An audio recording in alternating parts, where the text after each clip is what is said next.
Hi friends, welcome to your practice for today. I'm here with my buddy Tadi, and we're going to walk you through a series of upper body nerve flossing exercises. If you haven't done so already, please hit the like or subscribe button to support the page. I appreciate you. So a lot of you may be wondering, what is nerve flossing, or otherwise known as nerve mobilization, nerve gliding, nerve tensioning, nerve slackening? What that is the act of decompressing and mobilizing our nerves, which tend to get compressed on our daily lives, whether we're typing a lot, doing repetitive movements with our wrists, fingers, shoulders, and neck. And what nerve flossing can help us with is really decompress those nerves to help us get us into the movements that we do, whether that's in our yoga asana practice or whether that's our day-to-day lives, just to help mobilize and free up those nerves. So what I want you to do is I want you to test out your baseline first. So I want you to take your hands out and take your wrists into flexion. Maybe even take the hands into fists and bring the knuckles down. Then I want you to come into wrist extension by trying to bring the fingertips back towards your forearms.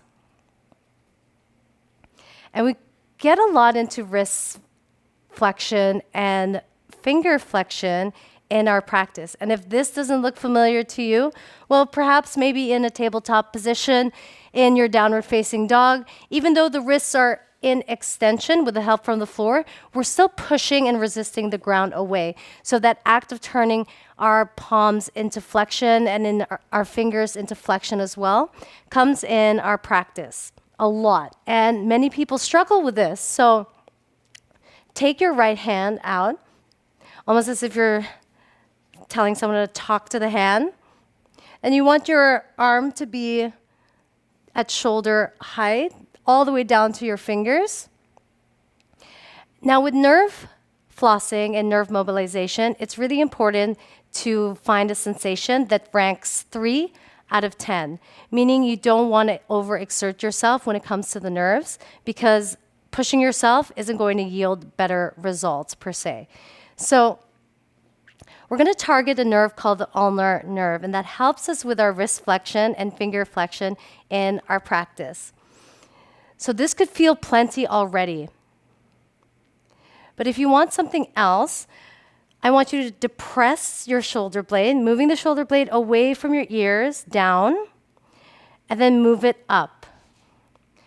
This could feel like a lot already, so if you would like to stay here, that's cool. Or if you want something more, you could take your hand, almost as if your fingertips want to touch your neck, and take your opposite ear, your left ear, down to your left shoulder, and just move your head gently up and down. And just breathe here. Again, you want to look for a 3 out of 10 sensation.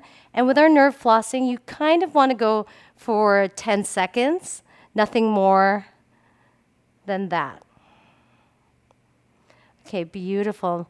Move that arm out. We're going to target the opposite side. So take your left arm out, almost as if you want someone to talk to that left hand. And from here, I want you to just elevate your scapula and depress your scapula. Move it up and down, up and down. This could feel like plenty already, but for those of you who want to progress this movement, bring the fingertips up towards your neck, lower your right ear down to your right shoulder, and just move your head slowly and gently up and down. And again, you want to do this for about 10 seconds, nothing more. Awesome work. Go ahead and lower that arm down. Now from here, we're going to target the median nerve. Now, the median nerve is going to help us with that wrist flexion and that wrist pronation. So I want you to take your right hand out, depress the scapula once again, and I want you to retract that shoulder blade. So bring the shoulder blade down the back body, You got it? So I want you to imagine as if you're pushing down, pushing the ground away. Then I want you to externally rotate that shoulder. Then abduct the shoulder. So moving the shoulder away from your hips. Now drop your left ear towards your left shoulder. From here, you could stay here. This can feel plenty already. Or you can move your head up and down, away from that left shoulder and down to the left shoulder. Again, we're here for just about 10 seconds.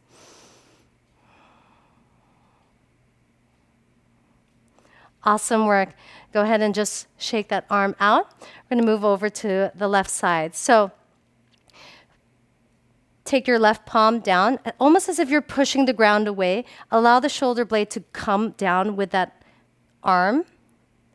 And then retract that left shoulder blade down the back body, squeezing that left shoulder blade down.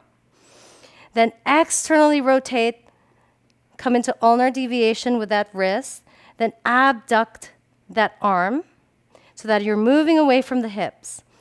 The right ear is going to come down to the right shoulder, and I just want you to move up and down with that right ear to the right shoulder. Just go slow and gentle. Again, looking for that 3 out of 10 sensation here. Awesome work. Go ahead and just shake that left arm out. Now we're going to target the radial nerve. So I want you to bring your thumb across your right palm. And again, with all these nerve flossings, you always want to depress the shoulder and retract the shoulder as well, creating that tensioning sequence. So from here, I want you to internally rotate that shoulder. So imagine as if you're letting the pinky come towards your elbows. Now, from here, abduct that arm. You're going to feel plenty already here, but if you want some more, go ahead and drop your left ear towards your left shoulder and simply move up and down in a slow and gentle manner.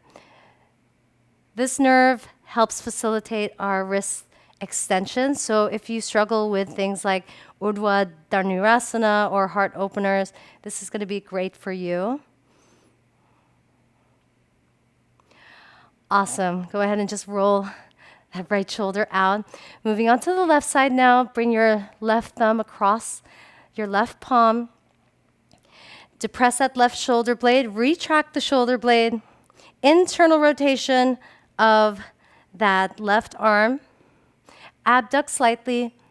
This could feel plenty already, or feel free to drop your right ear down to right shoulder and just move up and down, making sure that that left shoulder blade stays down and back. And just breathe naturally. Awesome work. Go ahead and just roll the shoulders out. The next nerve we're going to target is called the musculocutaneous nerve. And this nerve primarily deals with our wrists as well, especially in getting into the flexion. And it also helps us with our shoulders too. So it's going to be very similar to flossing the radial nerve, except what we're going to do is we're going to bring that shoulder into extension instead of abduction. So take your right thumb, bring it across your right palm, depress your right shoulder blade down, retract that shoulder blade, come into that internal rotation of that right arm. Now I want you to bring that arm back right behind your hips. From here, lower your left ear down to your left shoulder. You could stay here or feel free to move it up and down. Again, looking for that 3 out of 10 sensation with the nerves. Don't overexert yourself. Just go slow. Awesome. Just go ahead and roll that right shoulder blade out. Take your left thumb, bring it across your left palm. Go ahead and depress that left scapula. Retract the left scapula. Internally rotate that arm. bring that arm behind your hips. This could feel plenty already. You could stay here, or feel free to drop your right ear to your right shoulder and just move up and down. Feeling that sensation. And of course, if this gets too much for you, just back off a little bit. Good, awesome. Just go ahead and shake that out. So the next nerve we're going to target is the axillary nerve. Now, if you struggle with shoulder pain, this is really going to help relieve that pain, as well as help you get into that external rotation of the shoulders, which we need in our handstand, our downward facing dog, and in many, many poses in yoga. So I want you again to depress your scapula. And almost as if you're coming into those robot arms when you're dancing, take that right arm just across your right hip bone. And this is going to be a little bit tricky because even if the right shoulder is in depression and retracted, I want you to try to work into internally rotating, pulling the right shoulder blade forward. And from here, this could feel plenty already, or you could drop your left ear down to your left shoulder and just gently move up and down.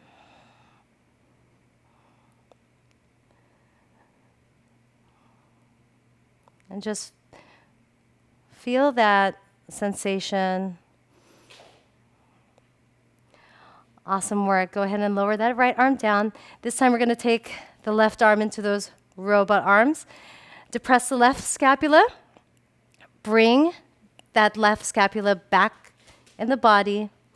Take your left hand just on top of your left hip bone. Then just internally rotate slightly through that left scapula. And just drop your right ear down to right shoulder and just move up and down. Just feel that sensation. Good, now just shake it out.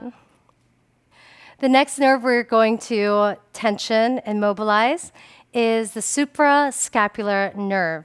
So take your right arm forward, and you're just going to bring your right arm across your chest. Then from here, depress that right shoulder blade, retract the right shoulder blade behind you. Then again, we're coming into that slight internal rotation of the shoulder. This could feel plenty already, or feel free to lower your left ear to your left shoulder. Now, this nerve is going to help you with relieving shoulder pain or getting into that shoulder abduction and shoulder flexion. And this is a common entrapment area since the upper traps tend to get a little overworked in our practice. Awesome, release that. Moving on to the second side, bring your left arm in front of you. Bring the left forearm across your chest. Depress that left shoulder blade down and retract, bringing that left shoulder blade behind your back body. Slight internal rotation of that left arm. Go ahead and lower your right ear down to your right shoulder. Move up and down ever so slightly, ever so slowly.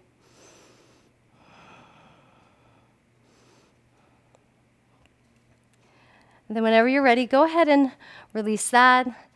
Roll out the shoulders.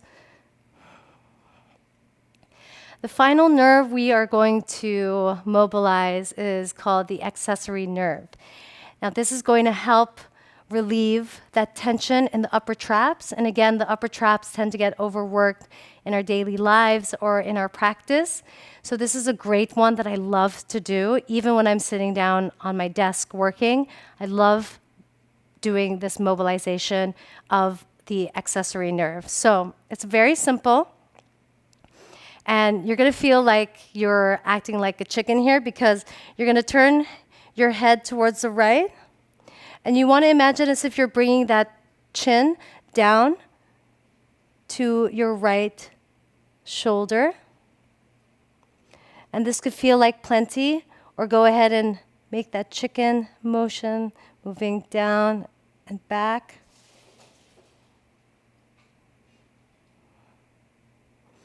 This may seem a little silly, but trust me, this one is fantastic. Awesome. Go ahead and just roll the shoulders down and back or forward. Moving on to our final side. So this time, bring your chin over to the left shoulder. Draw your chin down. And again, imagine as if you're a chicken and you're moving your head down and back. I feel it particularly on this side because my right traps are pretty sore today.